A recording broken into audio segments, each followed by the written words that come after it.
सैनी जी, मदन पोपली जी, हमारे भारतीय जनता पार्टी के वरिष्ठ कार्यकर्ता युधिष्ठिर बहल जी, उमेश गोयल जी, जिला परिषद के सदस्य सचिन गुर्जर जी, जिलाध्यक्ष अल्पसंख्यक मोर्चा श्री नीरवार सिंह जी, सतीश सैनी जी, राजेंद्र कुमार बाघली जी, लाडी पाल जी, मंडल के हमारे अध्यक्ष राकेश पुरोहित जी, इस्माइलाबाद मंडल के अध्यक्ष चिरंजीव गर्ग जी, हमारे बाघली मंडल के अध्यक्ष साधु राम सैनी जी, हमारे रामधारी शर्मा जी, फूल सिंह पाल जी, विनोद डोलिया जी, सुखबीर सैनी जी, मुकेश कुमार तलवार जी, जगदीश तनेजा जी, सतीश सिंगला जी, गुरनाम मलिक जी, बलबीर राणा जी और धविन शर्मा जी, हमारे युवा के दिलों की धड़कन रूबल शर्मा जी और मंच पर विराजमान सभी पार्टी के पदाधिकारी, सभी अधिकारीगण और आज पेहवा के इस अनाज मंडी में इतनी भयानक सर्दी और बरसात में भी जो आप लोग इतनी संख्या में आए हैं, मैं पेहवा की पूरी सरदारी का दोनों हाथ जोड़ करके प्रणाम करता हूं, आप सबको राम राम करता हूं। मुझे बड़ी खुशी है कि आज पेहवा की इस तीर्थ नगरी, जो पितरों को मोक्ष देने वाले तीर्थ पेहवा की पावन भूमि पर आप सबके बीच आकर के मुझे बहुत खुशी का अनुभव हो रहा है। मैं इस महान तीर्थ को नतमस्तक होकर के प्रणाम करता हूं। मां सरस्वती के किनारे धर्म क्षेत्र कुरुक्षेत्र में आने वाले इस महान तीर्थ की महिमा का पुराणों और दूसरे धर्म ग्रंथों में बखान किया गया है। यहीं पर देवताओं के सेनापति भगवान कार्तिकेय अपने गणों के साथ निवास करते हैं। मैं उनके चरणों में भी नमन करता हूं। मुझे आज गर्व हो रहा है कि मैं आज इस पावन भूमि पर इस विशाल रैली में आए हुए सभी बुजुर्गों, माताओं, बहनों और युवा साथियों का हार्दिक अभिनंदन और धन्यवाद करता हूं। आप सबको बहुत बहुत शुभकामनाएं भी देता हूं। इस रैली के आयोजन का हमारा मकसद आप सबसे सीधा जुड़ना है और साथ ही यह रैली इस इलाके को विकास के मामले में अग्रणी बनाने में भी ये कारगर सिद्ध होगी। आज मुझे खुशी है कि आज इस रैली में आज यहां पर मैंने पेहवा के विकास के लिए 28 करोड़ 62 लाख रुपए की लागत से 4 परियोजनाओं का उद्घाटन व शिलान्यास किया है।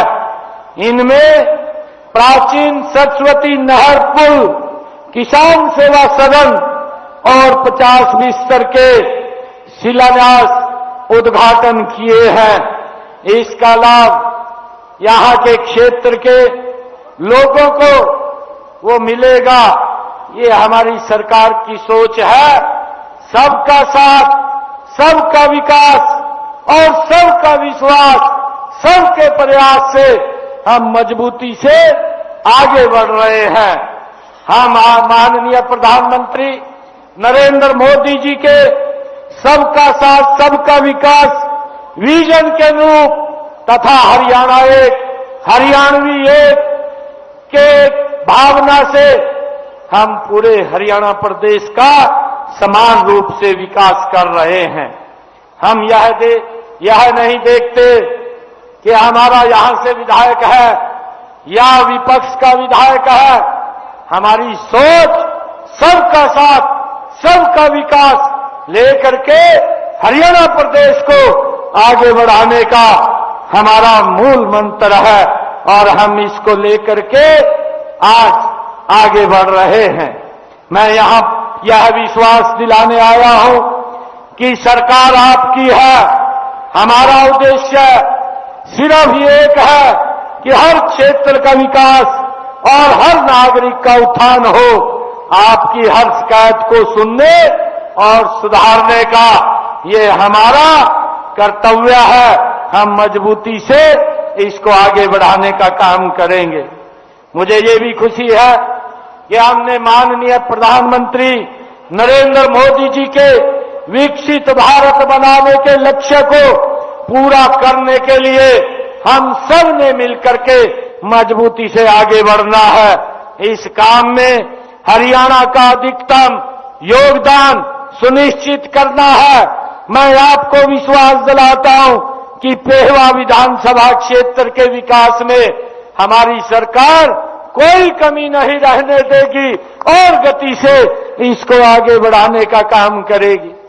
भाइयों, जब मैं चुनाव के अंदर आया था तो मैंने कुछ बातें आप लोगों के बीच में वो कही थी और मैंने कहा था कि हम गति से इस क्षेत्र का विकास करेंगे। भाइयों, आप लोगों ने पहले मुझे यहां से सांसद चुना है। मैं कहीं और नहीं आया, मैं अपने घर में आया हूं, अपने परिवारजनों के बीच में आया हूं। परंतु भाइयों, हमारे यहां पर हम देखते हैं कि जो विपक्ष के लोग हैं वो इस प्रकार की बातें करते थे कि क्या काम किया है, 10 वर्ष का हिसाब दें। मैंने चुनाव के समय में भी उन लोगों को अपने 10 वर्षों के हिसाब की बात कही थी। मैंने उनसे भी कुछ क्वेश्चन पूछे थे। मैंने कहा था कि आप भी 10 वर्ष इस प्रदेश के मुखिया रहे हैं, मेरे कुछ क्वेश्चन है, आप उनका उत्तर दें। भाइयों, एक भी मेरे क्वेश्चन का उत्तर नहीं दिया। परंतु हरियाणा प्रदेश की जनता का मैं दिल से धन्यवाद करता हूं। मैं हरियाणा प्रदेश के लोगों का आभार व्यक्त करता हूं। 8 तारीख को जब रिजल्ट आया, उनको एक एक क्वेश्चन का हिसाब देने का काम ये मेरे हरियाणा के लोगों ने किया है। भाइयों, हमने पिछले 2 कार्यकालों में पेहवा क्षेत्र में शिक्षा, कनेक्टिविटी और स्वास्थ्य सेवाओं आदि को बढ़ाने के लिए हमारी सरकार ने निरंतर काम किया है।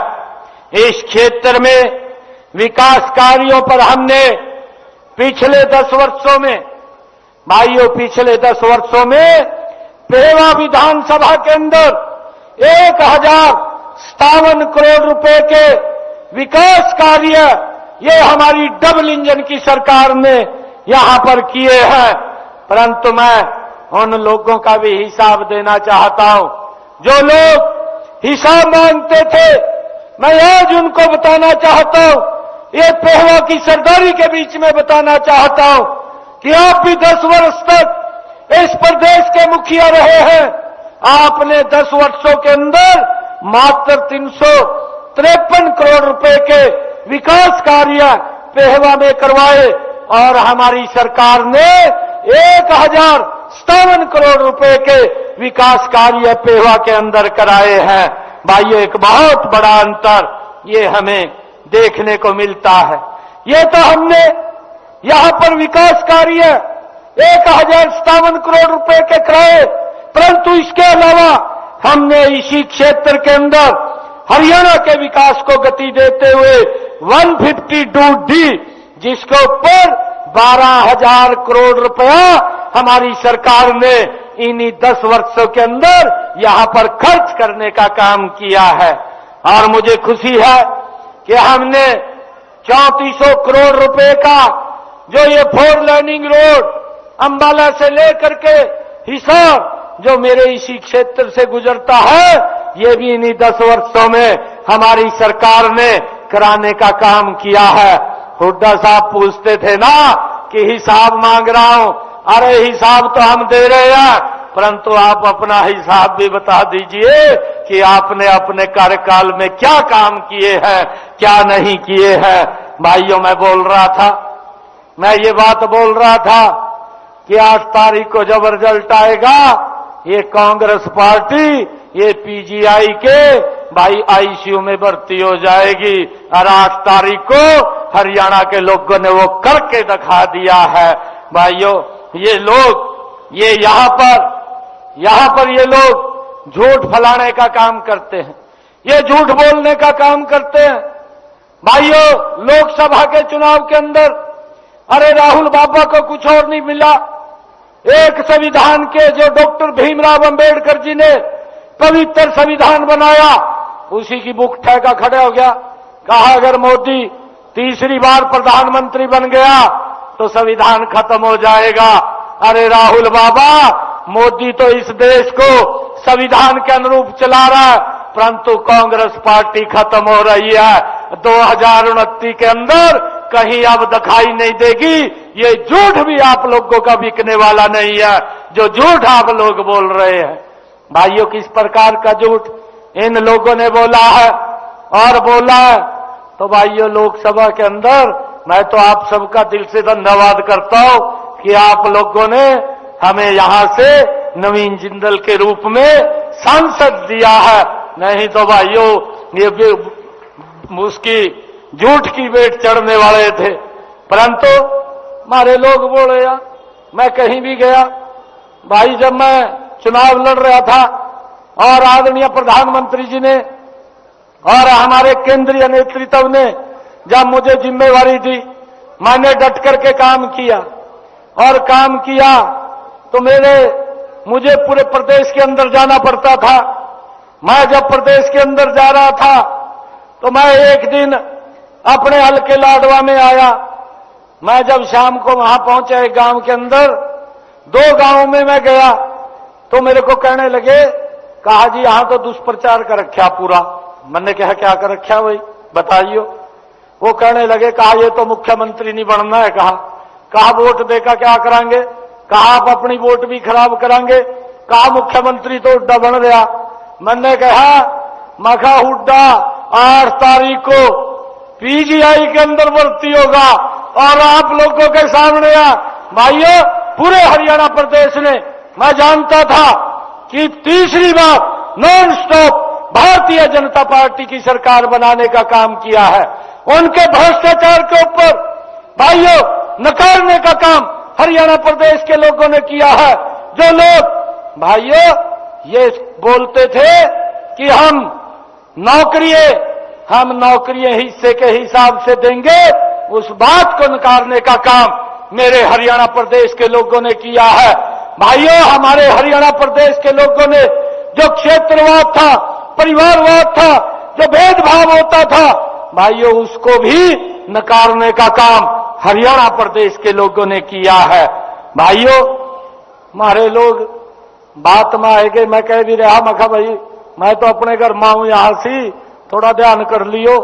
मैं बार बार ये बात कह रहा था, मेरे को भी लल्ले पुआई दिए, कहा जी ये तो बनने वाला नहीं है। मैंने तो फिर अपनी स्ट्रेटजी बदली। पता नहीं डीडी शर्मा ने और हमारे सुभाष कलसाड़ा ने या सुधा जी ने अपनी स्ट्रेटजी नहीं बदली होगी। मैंने प्रदेश में भी जाना होता था, मैं तो सुबह 7 बजे उठता, 7 बजे उठ करके गांव में जाता और फिर शाम को आकर के रात के 1 बजे तक गांव में रहता। फिर मुझे कहने लगे लाडवा हल्के के लोग कि आपको यहां आने की आवश्यकता नहीं है, आप पूरे प्रदेश के अंदर जाइए, यहां से कमल का फूल खिला करके हम चंडीगढ़ में भेजेंगे। भाइयों, मैं लाडवा के लोगों का दिल से धन्यवाद करता हूं कि उन्होंने कमल का फूल खिलाया और तीसरी बार non stop Bharatiya Janata party की सरकार हरियाणा के अंदर बनी है। आप सबका मैं दिल से बहुत बहुत धन्यवाद करता हूं। भाइयों, ये लोग जो बोलते हैं, मैं जब घोषणाएं कर रहा था, मैं उन कामों को भी लागू कर रहा था, परंतु कांग्रेस के लोग बोल रहे थे कि ये तो घोषणाएं कर रहा है। मैं अब कांग्रेस के लोगों को बताना चाहता हूं कि हमने कहा था 8 तारीख के बाद जो डायलिसिस के पेशेंट है, जो किडनी के पेशेंट है, जिनको डायलिसिस कराना पड़ता था, हर महीने 25-30 हजार रुपए खर्च होता था। मैंने कहा था कि 8 तारीख के बाद हरियाणा सरकार सरकारी हॉस्पिटल के अंदर, किसी भी हॉस्पिटल के अंदर डायलिसिस का कोई पैसा नहीं लगेगा।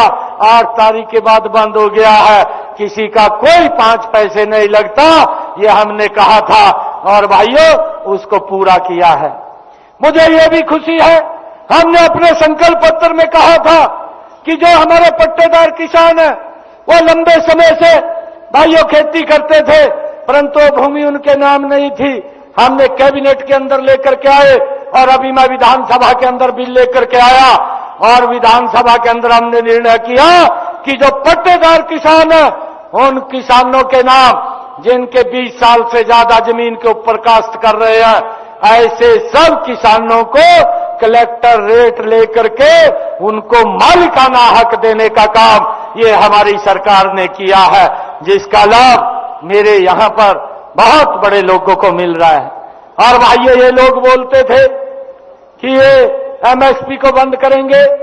लगातार हमारी सरकार ने पिछले 10 वर्षों में एमएसपी को लगातार बढ़ा करके देने का काम ये हमारी सरकार कर रही है। मुझे खुशी है बताते हुए कि डायरेक्ट किसान के डीबीटी के माध्यम से खाते में पहुंचाने का काम ये हमारी सरकार कर रही है। मुझे ये भी खुशी है कि हमने पिछले 10 वर्षों के अंदर हरियाणा प्रदेश के किसानों के खाते में 1,25,000 करोड़ रुपया डायरेक्ट उसके खाते के अंदर पहुंचाने का काम किया है। अगर मेरे किसान का पैसा रुक जाता है तो उसको ब्याज सहित उसके खाते में पहुंचाने की व्यवस्था भी ये हमारी सरकार ने की है। ये लोग बोलते थे भाइयों हम किसान की 14 अन्य फसलें एमएसपी पर खरीदते थे और अब हमने ये निर्णय किया, हमने अपने संकल्प पत्र में कहा कि हम किसान की 100% फसल एमएसपी पर खरीदने का काम हमारी सरकार करेगी। मुझे खुशी है, मैं उन लोगों को बताना चाहता हूं जो इस किसान के नाम के ऊपर राजनीति करते हैं। हमने हरियाणा के अंदर कल ही नोटिफिकेशन जारी किया है, हरियाणा के किसान की फसल 100% एमएसपी पर खरीदने की गारंटी ये हमारी सरकार ने दी है। भाइयों ये अगर कोई काम कर सकता है तो ये हमारी भारतीय जनता पार्टी की सरकार।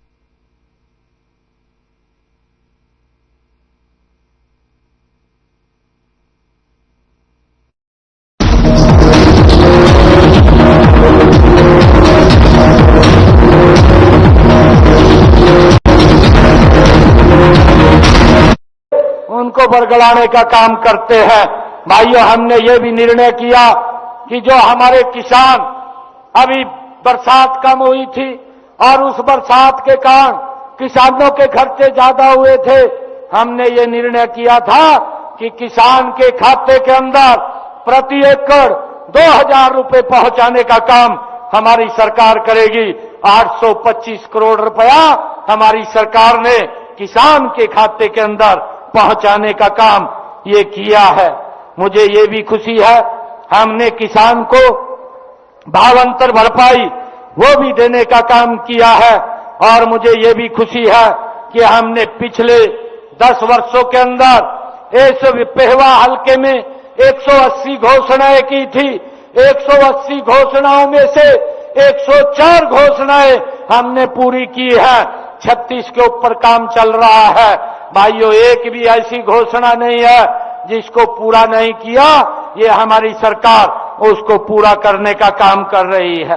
भाइयों मुझे खुशी है कि हमने इसी विधानसभा क्षेत्र के अंदर सरस्वती खेड़ा भटमाजरा में 50 बिस्तरिया अस्पताल का निर्माण ये 20 करोड़ रुपए की लागत से किया है। पेहवा में 8 MLD के STP लगाने का काम 14 करोड़ 35 लाख रुपए की लागत से ये हमने किया है। नरवाड़ा ब्रांच से सरस्वती तीरथ पेहवा तक 8 करोड़ 36 लाख रुपए की लागत से पाइपलाइन बिछाई गई है। मेन पेहवा चौक के पास शॉपिंग कॉम्प्लेक्स का निर्माण 7 करोड़ 40 लाख रुपए की लागत से हमने यहाँ पर किया है। किसान हित की हमारी जो नीतियां हैं, लगातार किसानों के हित में जो हमने फैसले लिए हैं, उन फैसलों से किसानों को डायरेक्ट लाभ पहुंचाने का हमारी सरकार काम कर रही है। हमने किसानों के हित में एक और बड़ा फैसला ये लिया था कि अंग्रेजों के जमाने से एक अभियाना हमारे किसानों के ऊपर लगता था। 133 करोड़ रुपया उसका बकाया था।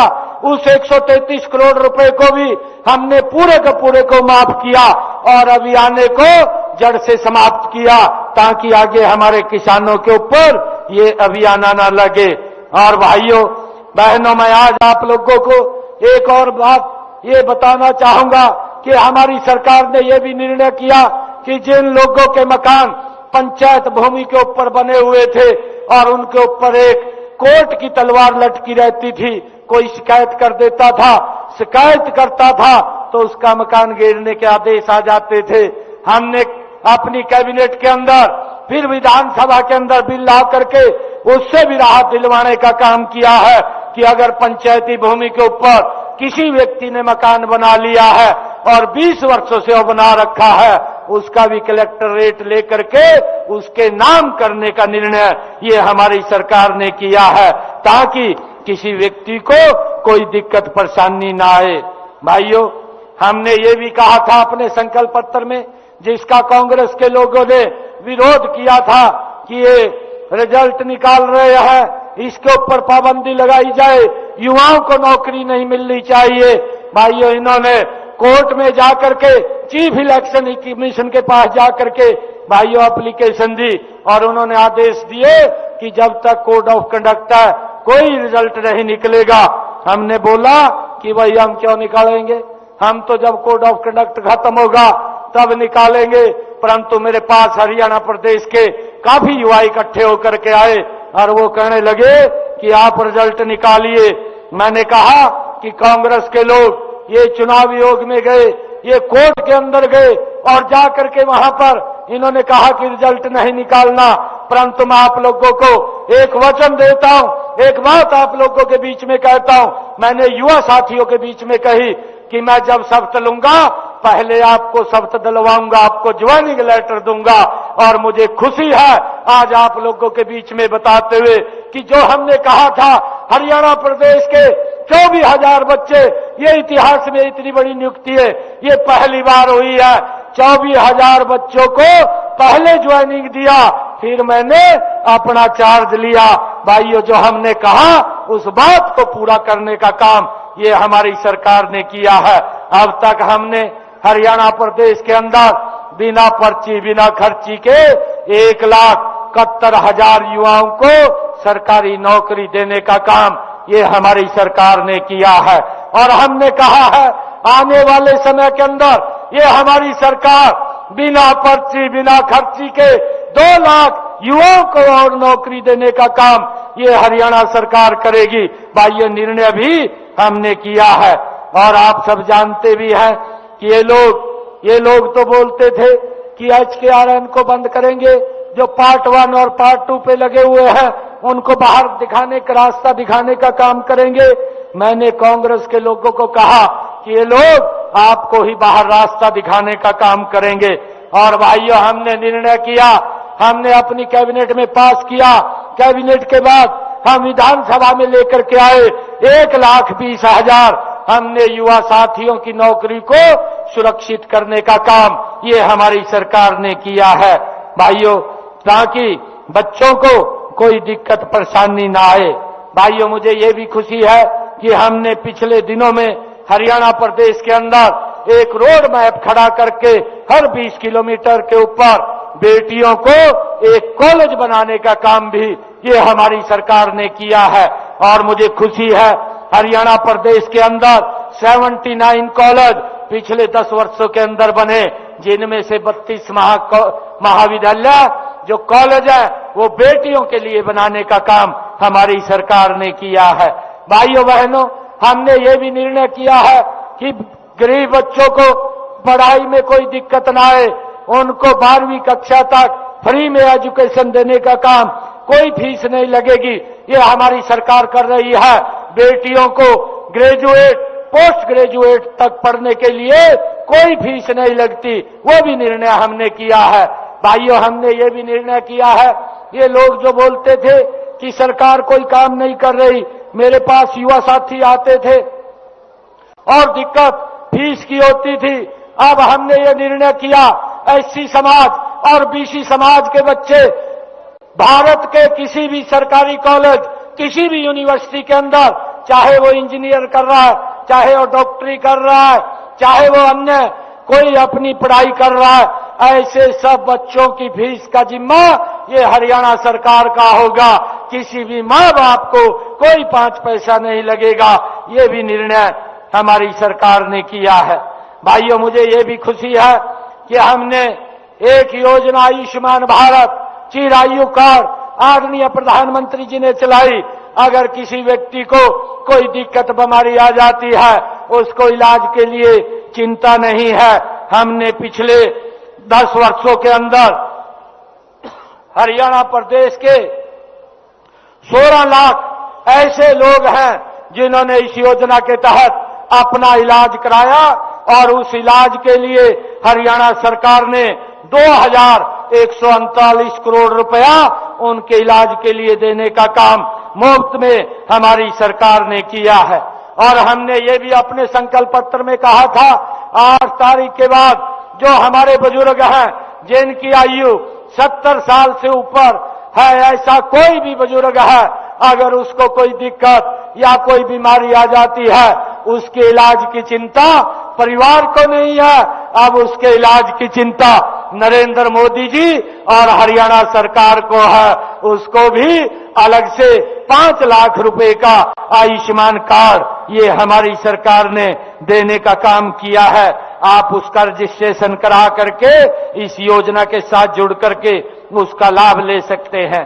भाइयों, हमने जो हमारे 1 लाख रुपए की आय से कम वाले परिवार थे, ऐसे 23 लाख परिवार, उनको हैप्पी कार्ड देने का काम किया है। वो हरियाणा रोडवेज की बस में 1 साल में 1000 किलोमीटर तक फ्री में सर्विस कर सकते हैं। ये भी निर्णय हमारी सरकार ने किया है, ताकि वो व्यक्ति कहीं दवाई लेने के लिए हॉस्पिटल जाना पड़ता है, या सामान लेने के लिए बाजार जाना पड़ता है, या कहीं धार्मिक यात्रा पर जाना पड़ता है, जहां तक हरियाणा रोडवेज की बस चलती है उसका कोई किराया 1000 किलोमीटर तक नहीं लगेगा। ये भी निर्णय हमारी सरकार ने किया है। भाइयों, मुझे ये भी खुशी है कि हमने प्रधानमंत्री स्वनिधि योजना के तहत 1,95,000 रेडी भड़ी वालों को 10,000 रुपया बिना ब्याज के देने का निर्णय भी हमारी सरकार ने किया है। और मैं आप लोगों को ये बताना चाहता हूं कि आने वाले समय के अंदर हमारी सरकार हरियाणा प्रदेश के अंदर, चाहे वो ग्रामीण क्षेत्र है चाहे शहरी क्षेत्र है, 5 लाख प्रधानमंत्री आवास योजना के तहत नए मकान बना करके देने का काम ये हमारी सरकार करेगी। और भाइयों, मैं आपको बताना चाहता हूं कि ये जो लोग बोलते थे कि हमने 100 गज का प्लाट दिया, ना किसी को कागज दिए, ना किसी को कब्जा दिया। पिछले दिनों मैंने सोनीपत के अंदर एक बड़ा कार्यक्रम किया था हरियाणा प्रदेश के ऐसे लोगों को जिनको 100 गज के प्लाट तो दे दिया था, परंतु न कागज दिया था, न कब्जा दिया था। उन सबको हमने कागज और कब्जा देने का काम ये हमारी सरकार ने किया है। और हमने ये निर्णय किया है कि आने वाले समय के अंदर मैं जल्दी ही इसकी डेट दे करके हरियाणा प्रदेश के प्रथम चरण के अंदर 1 लाख परिवारों को 100 गज का प्लाट देने का काम ये हमारी सरकार करेगी। और भाइयों, जिस व्यक्ति के पास मकान बनाने के लिए या रहने के लिए घर नहीं है, उसको हम 100 गज का प्लाट भी देंगे। प्रधानमंत्री आवास योजना के तहत मकान बनाकर भी देने का काम ये हमारी सरकार करेगी। ये भी हमने निर्णय किया है। भाइयों, हमने पिछड़ा वर्ग के लिए जो लंबे समय से ये मांग चल रही थी कि 6 लाख रुपए की आय को बढ़ा करके 8 लाख किया जाए, हमने इस निर्णय को भी, इस क्रीमी लेयर की व्यवस्था को भी, आय सीमा को बढ़ाने का काम भी हमारी सरकार ने किया है। भाइयों, मुझे ये खुशी है कि हमने राज्य में अनुसूचित जातियों का जो माननीय सुप्रीम कोर्ट ने हमें कहा था कि जो लोगों को आरक्षण का लाभ नहीं मिल रहा है उनको लाभ मिलना चाहिए, वो भी कार्य करने का काम हमारी सरकार ने किया है। मुझे ये खुशी है कि अभी पिछले दिनों आदरणीय प्रधानमंत्री जी पानीपत की इस पवित्र भूमि पर आए थे और उन्होंने एक बड़ी योजना यहां से देश के लिए लॉन्च की है, बीमा सखी योजना, जिसका लाभ हमारी बहनों को मिलेगा। हर गांव के अंदर हमारी बीमा सखी होगी और बीमा सखी को पहले साल 7,000 रुपए, दूसरे साल 6,000 रुपए और तीसरे साल 5,000 रुपए मासिक उसको दिया जाएगा और जो हमारी बहन बीमा करेगी उसका कमीशन भी उसको देने का काम ये हमारी सरकार करेगी और हर महीने उस बहन को 2100 रुपया देने का प्रोत्साहन के रूप में काम हमारी सरकार करेगी।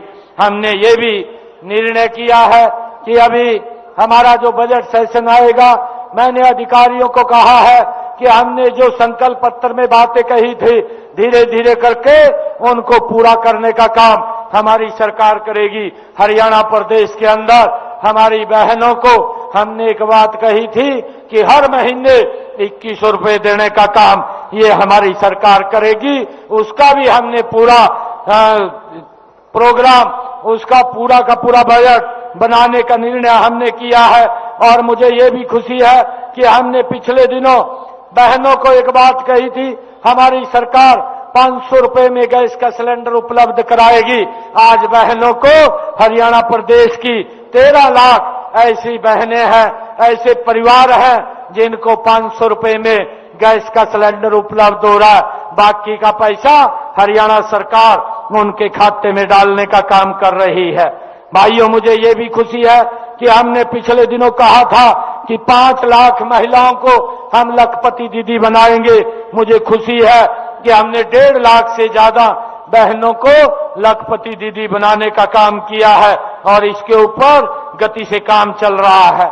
हमने ये भी कहा था हमारी सेल्फ हेल्प ग्रुप की जो बहनें हैं उनको ड्रोन दीदी योजना के साथ जोड़ करके 5,000 बहनों को प्रशिक्षण दिया जाएगा और मुफ्त में ये प्रशिक्षण दिया जाएगा।